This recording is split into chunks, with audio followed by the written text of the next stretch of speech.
கிறிஸ்துவுக்குள் பிரியமானவர்களே, சிலர் தங்களது நிறுவனத்தில் வேலை செய்யும், குறிப்பாக கூலி வேலை செய்யும் நபர்களுக்கு அவர்களுடைய கூலியை வேலை முடிந்தவுடன் கொடுக்காமல் அவர்களை சிறிது நேரம் அலைக்கழிப்பார்கள். ஒரு இடத்தில் வேலை செய்வார்கள், ஆனால் இன்னொரு இடத்தில் போய் பணத்தை பெற்றுக்கொள்ள வேண்டும் என்று கூறுவார்கள். அந்த இடத்திற்கு சென்றோம் என்று சொன்னால் அவர்களை அரை மணி நேரம் 1 மணி நேரம் அளவு கூட காக்க வைத்து அந்த கூலியை அவர்கள் கொடுப்பார்கள்.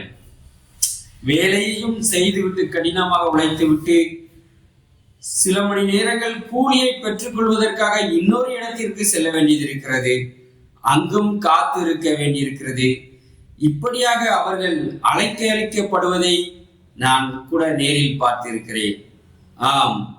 ஆனால் சில வேளை என்ன சொல்வார்கள், உடனடியாக கூலியை கொடுக்காமல் அவர்களுக்கு சில நாட்கள் இழுத்து அடித்து சில நாட்கள் கழித்து கூட அவர்களை அலைய விட்டு கொடுப்பதை நான் பார்த்திருக்கிறேன். பிரியமானவர்களே, ஆனால் வேதம் என்ன கூறுகிறது? ஒருவேளை இந்த முதலாளியானவர் அந்த கூலிக்காரனுடைய சூழ்நிலையை அறியாதவராய் இருந்திருக்கலாம். ஆனால் வேதம் நமக்கு அந்த கூலிக்காரருடைய சூழ்நிலையை கூட நமக்கு அழகாக எடுத்து கூறி அவளுடைய வேதனை, அவளுடைய மோசமான காரியங்களை நமக்கு எடுத்து கூறி எப்படி கூலியை உடனடியாக கொடுக்க வேண்டும் என்று வேதம் நமக்கு அழகாக வழிகாட்டுகிறது. இஸ்ரவேல் ஜனங்களிடம் தேவன் இப்படியாக கூறினார். லேவியராகமம் 19ஆம் அதிகாரம் 13ஆம் வசனத்திலே, பிறனை ஒடுக்காமலும் கொள்ளையிடாமலும் இருப்பாயாக, கூலிக்காரனுடைய கூலி விடியற்கால மட்டும் உன்னிடத்தில் இருக்கலாகாது. அதாவது ஒடுக்காதே பிறனை, உன்னிடத்தில் வேலை செய்கிறவனை நீ ஒடுக்காதே, அவனை அலைய விடாதே, அவனை கஷ்டப்படுத்தாதே. அவனுடைய கூலியை விடியற்காலம் வரைக்கும் கூட நீ வைத்திருக்க முடியாது. அப்படியானால் அன்றே நீ அவனுடைய கூலியை கொடுத்து விட வேண்டும் என்று வேதம் கூறுகிறது. தேவன் அப்படிதான் இஸ்ரவேல் ஜனங்களுக்கு அன்று கட்டளையிட்டார். ஏன் தேவன் அப்படியாக கூறினார்? அந்த ஏழையினுடைய நிலை என்ன என்பதை அறிந்துதான் தேவன் அப்படியாக கூறினார். அதனை உபாகமம் 24ஆம் அதிகாரம் 15ஆம் வசனத்தில் இப்படியாக பார்க்கிறோம். அவன் வேலை செய்த நாளில் தானே பொழுது போகும் முன்னே அவன் கூலியை அவனுக்கு கொடுத்து விட வேண்டும். அவன் ஏழையும் அதன் மேல் ஆவலுமாய் இருக்கிறான். அதை கொடாவிட்டால் அவன் உன்னை குறித்து கர்த்தரை நோக்கி முறையிடுவான், அது உனக்கு பாவமாய் இருக்கும். பிரியமானவர்களே, அவன் ஏழையான ஒரு மனிதன். அவன் அந்த கூலி எப்பொழுது நமக்கு கிடைக்கும், எப்பொழுது நம்முடைய தேவைகளை, அடிப்படை தேவைகளை சரி செய்து கொள்ளலாம் என்று அவன் ஆவலுள்ளவனாய் இருக்கிறான். ஒருவேளை அவன் அந்த பணத்தை கொண்டு போய் தான் தன் வீட்டாருக்கும், தன் மனைவி, பிள்ளைகள், பெற்றோருக்கு அவன் உணவை தயார்படுத்தி கொடுக்கக்கூடிய ஒரு சூழ்நிலையில் அவன் வேலை செய்து கொண்டிருப்பான். ஆகவே சாயங்கால வேலை முடியும் தருவாயிலே அவன் அந்த கூலியின் மேல் மிகவும் ஆவல் உள்ளவனாய் அவன் இருக்கிறான். அந்த நேரம் நீங்கள் அவனை அலைக்கழிக்கும் பொழுது, அந்த நேரம் அவனுக்கு அந்த கூலியை கொடுக்க தாமதிக்கும் பொழுது அவன் இருதயம் எவ்வளவு வேதனைப்படும், எவ்வளவு சுக்கு நூறாய் உடைந்து போகும்.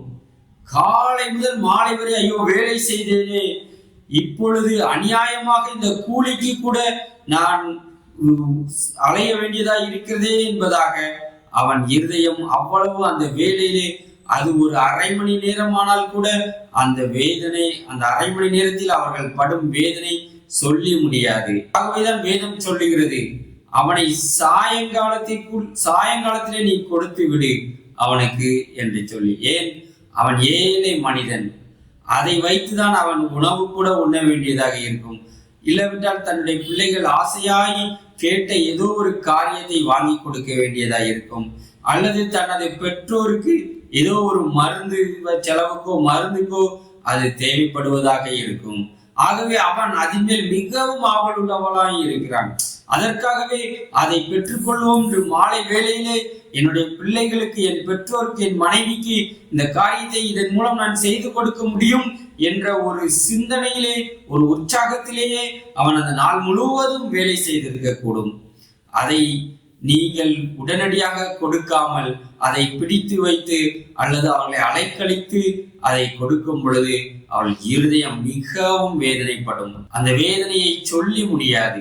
ஒருவேளை நீங்கள் இப்படியாக உங்களிடத்தில் வேலை செய்கிறவர்களை சம்பளத்திற்காக, கூலிக்காக நீங்கள் அலைய விடுவீர்கள் என்று சொன்னால், அவர்களை அலைக்கழிப்பீர்கள் என்று சொன்னால், தாமதமாக கொடுத்து அவர்களை வேதனைப்படுத்துவீர்கள் என்று சொன்னால், அது அவர்களை ஒடுக்குவதற்கு சமமாகிறது. அவர்களுடைய ஏக்க பெருமூச்சு, வேதனை பெருமூச்சு தேவனிடம் போய் செல்லுகிறது. தேவனோ அதை மிகவும், அது உனக்கு பாவமாயிருக்கும் என்று தேவன் சொல்லுகிறார். ஆம், கூலியை கொடாமல் இருப்பது வேறு, ஆனால் கூலியை தாமதமாக கொடுத்தால் கூட அது பாவம் என்று வேதம் நமக்கு அறிவுறுத்துகிறது. இன்றைக்கு நீங்கள் எப்படி செய்ய போகிறீர்கள்? இன்று உங்களிடத்தில் வேலை செய்பவர்களுக்கு தினமும் கூலி கொடுப்பதாக பேசினீர்களா? அல்லது மாதந்தோறும் கொடுப்பதாக பேசினீர்களா? வாரந்தோறும் கொடுப்பதாக பேசினீர்களா? எப்படி நீங்கள் ஒத்துக்கொண்டீர்களோ அல்லது வேலை முடிந்தவுடன் கொடுப்பதாக பேசினீர்களோ, அவர் அந்த நேரம் நெருங்கும் போது உங்களுடைய பணத்தை நீங்கள் கொடுப்பதற்கு, அந்த கூலியை நீங்கள் கொடுப்பதற்கு ஆயத்தமாய் இருக்க வேண்டும். அவர்கள் அதன் மேல் ஆவல் உள்ளவர்களாய் இருக்கிறார்கள். ஆகவே அவர்கள் வேலை முடிந்து வந்தவுடன் இந்த உனது வேலைக்கான ஊதியம் என்று சொல்லி நீங்கள் கொடுக்கும் பொழுது அவர்களை ஆசீர்வதிக்கிறீர்கள். அவர்களை ஒடுக்காமல் அவர்களை ஆசீர்வதிக்கிறீர்கள். அவர்களுடைய ஆத்மாவை மகிழ்ச்சி படுத்துகிறீர்கள். அவர்கள் செய்த வேலைக்கு அவர்கள் பலனை பெறும் பொழுது அவர்கள் எவ்வளவாய் அவர்கள் மகிழ்ச்சி அடைந்து அவர்கள் உங்களையும் ஆசீர்வதித்து விட்டு செல்லுவார்கள். இன்று எனக்கு இந்த பலனை கிடைக்க செய்த இந்த மனிதரையும் இந்த தொழிலையும் ஆசீர்வதியும் என்று சொல்லி ஒருவேளை அவருடைய ஆத்மா கடவுளை நோக்கி கூப்பிடக்கூடும். ஆம் பிரியமானவர்களே, வேதம் அழகாக சொல்லுகிறது. நீதிமொழிகள் 3ஆம் அதிகாரம் 28ஆம் வசனத்திலே, உன்னிடத்தில் பொருள் இருக்கையில் உன் அயலானை நோக்கி நீ போய் திரும்ப வா, நாளைக்கு தருவேன் என்று சொல்லாதே. ஆம், உன்னிடத்தில் பொருள் இருக்கையில் நீ போய் திரும்ப வா, நாளைக்கு தருவேன் என்று காரணமில்லாமல் நீ இழுத்தடிக்காதே, அவர்களை அலைய வைக்காதே, அவர்களை ஒடுக்காதே என்று வேதம் நமக்கு கூறுகிறது. இன்றைக்கு உங்களிடத்தில் வேலை செய்பவர்கள் தேவனை நோக்கி உங்களை குறித்து ஆசீர்வதிக்கிறார்களா? இல்லாவிட்டால் அவர்கள் பெருமூச்சு விட்டு நீங்கள் ஒடுக்குகிறீர்கள் என்று உங்களை நோக்கி புகார் தெரிவிக்கிறார்களா? யோசித்து பாருங்கள். அவன் ஏழையும் அதன் மேல் ஆவலுள்ளவனுமாய் இருக்கிறான் என்று வேதம் கூறுகிறது. அந்த ஆவலை நீங்கள் அசட்டை பண்ணி அவர்களை வேதனைப்படுத்தாதீர்கள். அப்பொழுது தேவனுடைய ஆசீர்வாதம் உங்களுக்கு என்றென்றைக்கும் இருக்கும்.